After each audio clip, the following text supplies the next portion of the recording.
Hey fellow Vault Dwellers, it's Angry Turtle and we just received update notes. And yes, on Steam. Surprisingly posted first on Steam, what I was able to find. So here we are. And as well, if you want to see me waiting for the patch or playing and testing this patch when it drops, I will be on Twitch. Real Angry Turtle. That's what you need to type on Twitch or just use the link in description. And you'll find me. You can wait with me and test the update.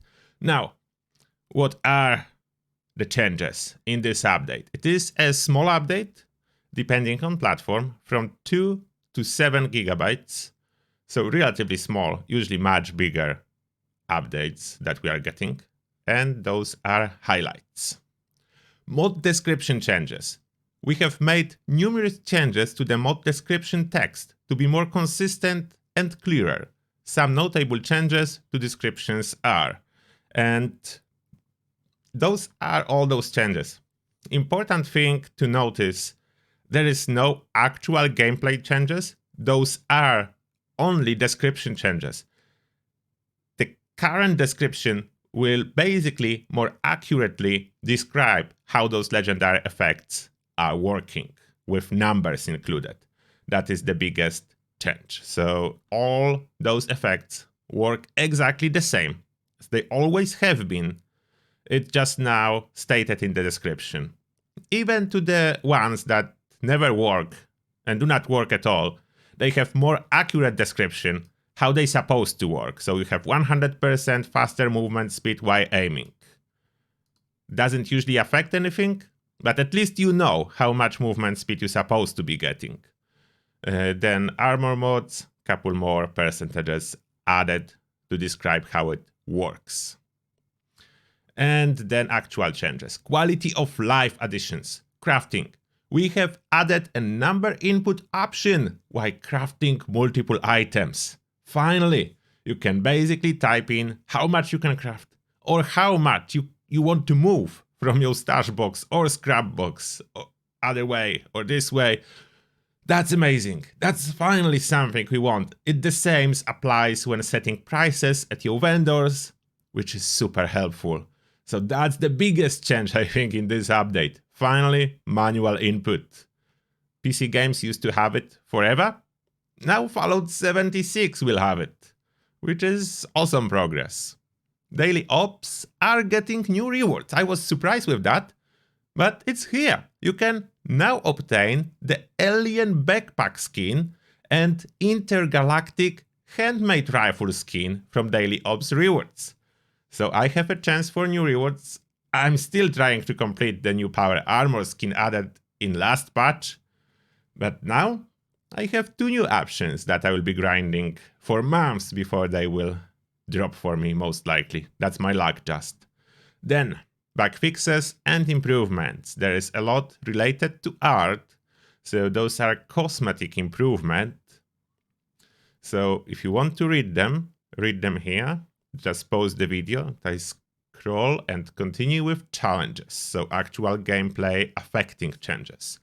We have a lot of daily challenges fixed, basically. Enemies with a prefix in their name now count towards daily challenges. All Red Scorpion food items now count towards the Consume Red Scorpion Meat challenge. Perfect Muffman Egg counts as Muffman Egg, which is good. Address an issue where having an equipped throwable weapon that causes fire damage advances the daily deal fire damage to enemies challenge when using a non-fire damage dealing weapon. So you actually need to deal fire damage to enemies. Just holding Molotov in your hand will not be enough anymore. Then address an issue where grenade kills counted towards the challenge kill robots with an energy weapon while wielding but not using an energy weapon.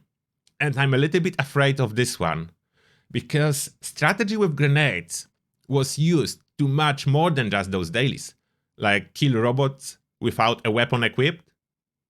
It was done with grenades. Will we need to punch them now? Maybe. I don't know how widely it will affect all other challenges. We'll see. Definitely it will make them harder. Epic challenges. Missile launchers now count towards the Sell Ballistic Weapons challenge. Why? I don't know, but they count. Address an issue where all cryptids counted towards the take a camera picture of a legendary cryptid, regardless of being legendary or not. And yeah, I don't like this particular one. Hunting down a legendary cryptid for a picture is not an easy thing to do.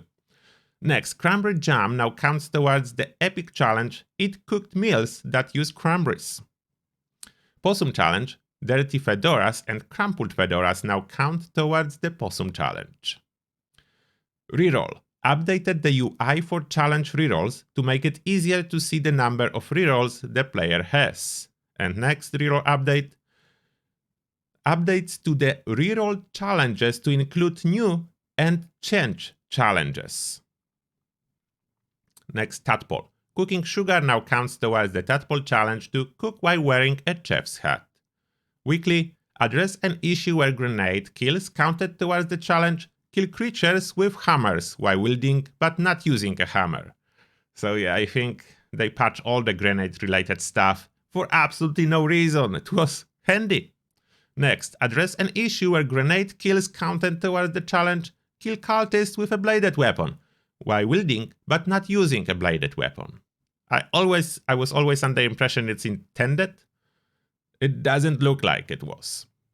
Design changes for build menu fix an issue allowing players who have not learned the prison door to build it in their camp.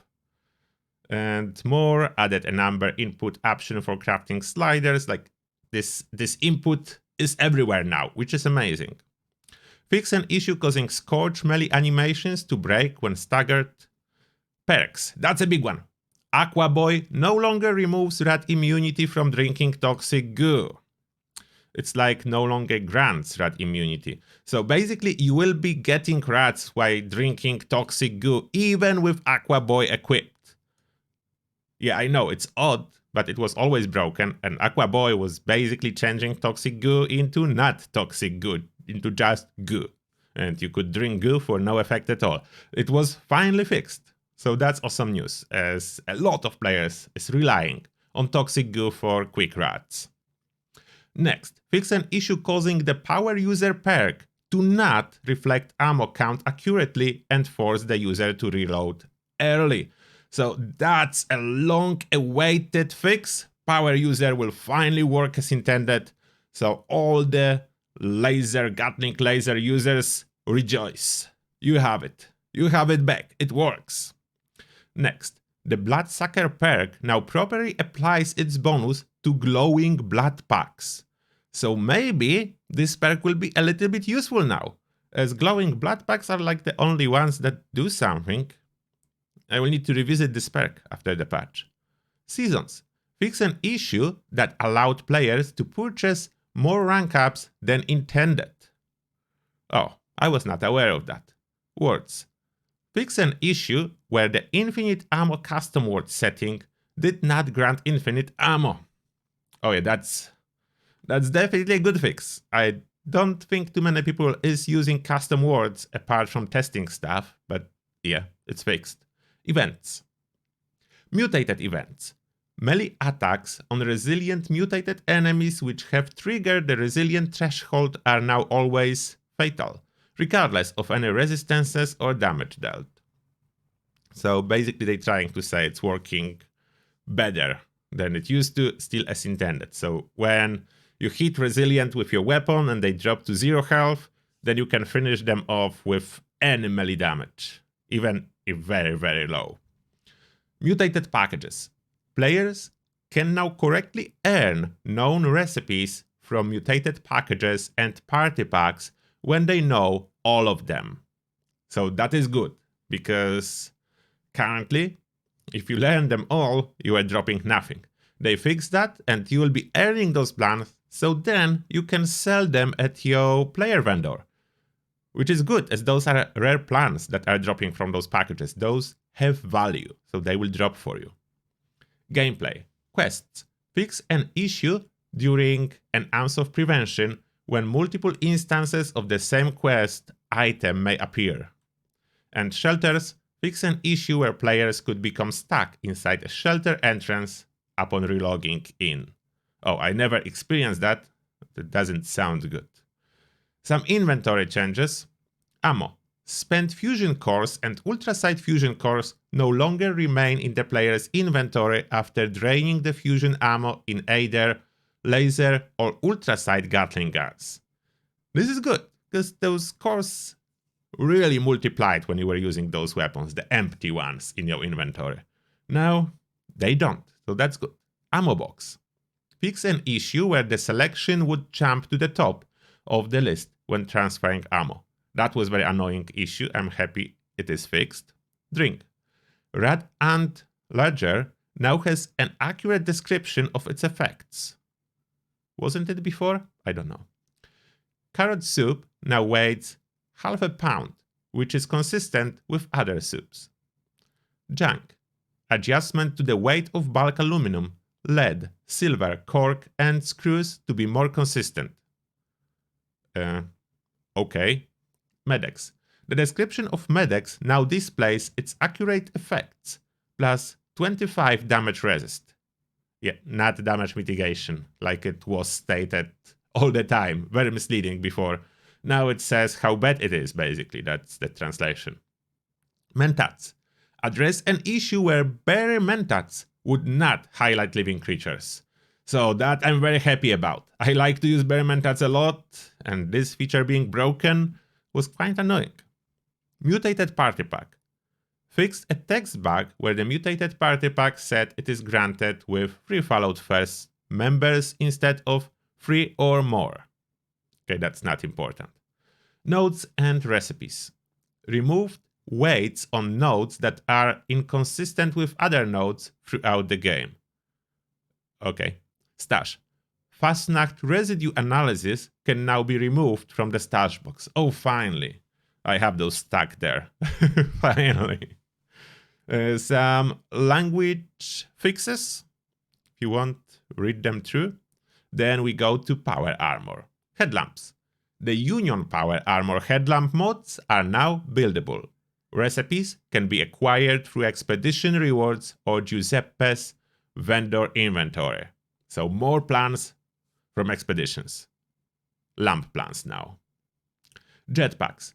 The Armor Ace jetpack skin no longer appears as the Union jetpack skin, and all jetpack skins can now be applied to any power armor that can use jetpacks. That's awesome. That was bugged for quite a while. That's good. Jetpack mods. Jetpack power armor modifications no longer cause visual issues when inspecting a power armor torso. And stability, fast travel. Address a crash when attempting to fast travel quickly after fast traveling to another player. Oh, for a moment I was hoping they addressed inability to fast travel. That's not it. It says about crash. And weapons, that's usually the biggest point. Attack speed. The chainsaw and auto axe now have the same attack speed in first and third person view. So hopefully the full and fast like on the public test server. But wait a second. Auto axes. The auto axe can now roll 2-star faster swing speed legendary mod again. This can happen with both 2 and 3-star crafting rolls. Didn't they just remove it a patch ago as redundant? Now they re-add it. I'm a little bit worried this moment.